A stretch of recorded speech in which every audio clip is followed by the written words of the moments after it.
right, hello wine drinking people. We're back. It's Thursday, July 29th. We had 3 great events last night, and we just got 1 event on the schedule for next week. Maybe I'll throw something on there for Friday if we get bored here in the shop. Throw together a tasting, something, exceptional, of course. That's all we do. But we do have a great tasting next Wednesday. Southern Rhones. We've got 3 suppliers here. Some great wine. Genasse, Marcoux, Roger Sabone, and more. Check it out. I'll have that stuff up on the web later today, I promise. All right. Now it's time for the What I Drank Yesterday portion of the show. All right. Yesterday we had a pretty good day in the store, and I will take quality over quantity any day. It's just 2 suppliers and 2 really good sets of wines. The first one, Jeff Weston, back at it yesterday with the wines of Decoy. Duckhorns started out as their second label, but now this has taken on a thing of its own. Decoy is a brand. They've got pretty much all the major varietals, and we had the Sauvignon Blanc to start yesterday, one of the things that Duckhorn is known for. And this wine, pretty similar. It's got a little bit of Semillon in it, white grapefruit, little lemon citrus, and then a little bit of kind of a wet hay and stone quality to it, a little minerality, more than just your light coiffer. Really nice, fresh, and clean and refreshing on the finish. And pretty reasonably priced, too, in the $15 to $17 price range. All these Decoy wines, very good values. That seems to be the theme today with most of our suppliers and most wineries starting to up the production on their second-tier wines. Okay, we had the Pinot Noir, which is from Anderson Valley. This is the Golden Eyes little baby brother, and this was excellent. Probably the best thing in the lineup here from these guys. Pretty floral notes, black raspberry-like fruit, similar to what you get in that Golden Eye Pinot, and with some cinnamon and oriental spices also. Lovely, smooth, velvety tannins, and good freshness with this wine. Great little Pinot for about $20. And then the Merlot, one of the things that Duckhorn is also very well known for. This wine had this lovely black plum, fresh plowed black earth, a little bit of cigar box spice and cocoa notes. Fairly complex for a Merlot, again, in this $20, $24 price range. Really nice, velvety tannins, one of the hallmarks of Merlot on the finish, and a little chocolatey note.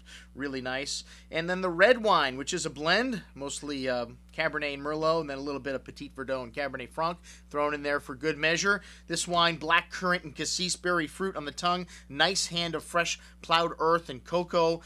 Fairly complex, a little spice box and cigar in there, some spice from the oak. And then on the tongue, pretty big. This wine had some tannins. You could actually hold on to this for a little while. Really nice wine. I take it back. I like this more than the Pinot. This was the wine of the tasting for me. And the Cabernet from Napa Valley 2008. Maybe not quite as good as the red wine blend, but pretty big and pretty luscious. What people want from Napa Valley Cab. All right, next up we had good friend Alan Papp, and Alan works for Darioush Winery, one of the new stars of the Napa Valley. We send a lot of people to this winery. It is an absolutely beautiful property. All the marble was imported from Persia, like a castle, and they make outstanding wines. Also, Steve DeWitt, who was right next door at Signorello before he came on to Darioush, making some fantastic wines here. My favorite thing in the lineup is the Syrah.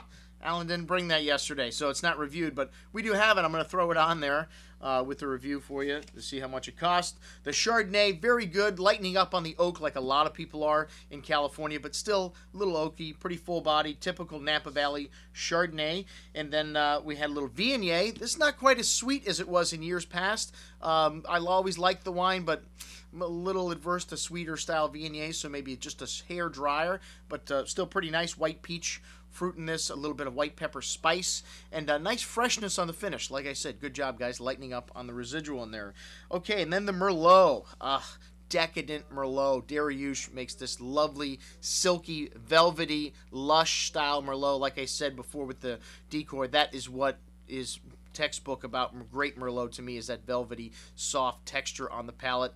Merlot being different from Cabernet in that way, it's more in the front of the mouth than at the back. Cabernet, you get more dry tannins. This wine's a blend of Mountain Beater and Oak Knoll fruit, and it's got a little bit of Cabernet Franc in there. You notice those floral tones in the nose also from that. Black plum fruit, really nice, very dark and chocolatey. Like I said, smooth and velvety. Yummy stuff. The Cabernet Napa 2006, also outstanding. We showed this in a tasting with some big names. Georges III from Schrader, Husick, other great stuff, and it rode with the pack, man. It was really good stuff.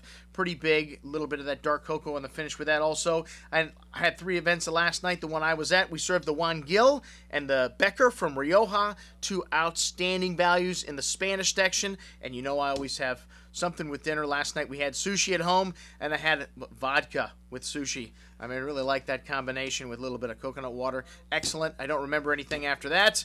That's what I had to drink last night. I'm your host, Andrew Lampazone, signing off for the Wine Watch, saying remember, always drink the good stuff first.